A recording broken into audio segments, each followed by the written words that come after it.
ആന അലറലോടലറി കല്ലുരുളും കലമുരുളും വടകര വളവിലൊരു 60 തെങ്ങുണ്ട്. 60 തെങ്ങിലും 60 പൊത്തുണ്ട്. 60 പൊത്തിലും 60 നത്തുണ്ട്. എന്നാൽ നത്തിനു കണ്ണെത്ര അറിയാമോ? നത്തിന് എത്രയാ കണ്ണ്?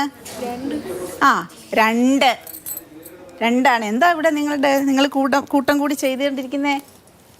നിങ്ങളൊന്നും പറഞ്ഞില്ലെങ്കിൽ ഞാൻ പറയട്ടെ.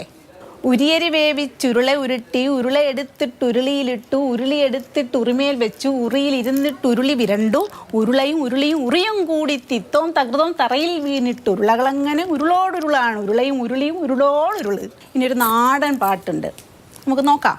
കാക്കാകൃതി കനകൃതി കനകൃതി കാക്കേ നിന്നുടെ കൂകൂകൃതി കുനുകൃതി കൂടെവിടെ, മാമാകൃതി മനകൃതി മാവിൻ കോക്കോകൃതി കൊനകൃതി കൊമ്പത്ത്, കാകൃതി കരകൃതി കാക്കേ നിന്നുടെ കൂകൃതി കുനുകൃതി കൂടെവിടെ, മാകൃതി മാവിൻ കൊമ്പത്ത്, ആകൃതി അപകൃതി എൻ കൂട്. ടീച്ചറുടെ നാവിൽ ചുറ്റിത്തിരിഞ്ഞ 2 പാട്ടും കേട്ടതോടെ കുട്ടികൾ പകച്ചു നിന്നു.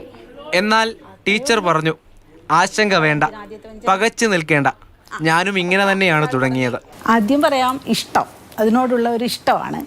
പിന്നീട് ഇതിങ്ങനെ വെറുതെയൊക്കെ ഇരിക്കുമ്പോഴും പാടി പറഞ്ഞു നോക്കും. ചെറിയ കുട്ടികളുടെ മാസികകളിൽ നിന്ന് കുഞ്ഞായിരിക്കുമ്പോൾ തന്നെ വായിച്ച് അതിനോട് രസം തോന്നിയാണ് ഇതിങ്ങനെ പഠിക്കാൻ പറ്റുമല്ലോ, അല്ലെങ്കിൽ പാടാൻ പറ്റും എന്നിങ്ങനെ തോന്നിയത്. കച്ചടത്തപ്പാ കുറച്ചനും കേട്ട കദളിപ്പഴം,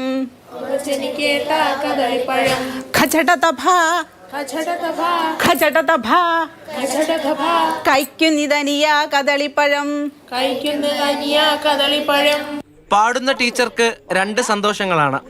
കുട്ടികളെ ഈണത്തിൽ അക്ഷരങ്ങളിലേക്ക് അടുപ്പിക്കുന്നതിന്റെ സംതൃപ്തി, മറ്റൊന്ന് കേട്ടിരിക്കുന്നവരുടെ കണ്ണിൽ വിരിയുന്ന കൗതുകം.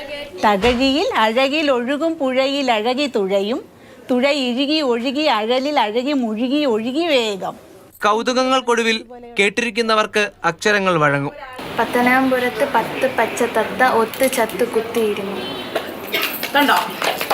പാട്ടു മാത്രമല്ല, മലയാള ഭാഷയ്ക്കായി ടീച്ചർ പുസ്തകങ്ങളും എഴുതിയിട്ടുണ്ട്. ആർക്കായാലും ആദ്യം ഒന്ന് കുരുക്കും. അപ്പം ടിസ്റ്റ് നമുക്ക് ഒഴിവാക്കിയിട്ട് കുരുക്കും, ആവിനെ ഒന്ന് കുരുക്കും. പിന്നെ എന്ത് ചെയ്തും ആ കുരുക്കിനെ നമ്മൾ അഴിച്ചെടുത്ത് അങ്ങ് വഴങ്ങും. അത് ശ്രമിച്ചാൽ നടക്കും.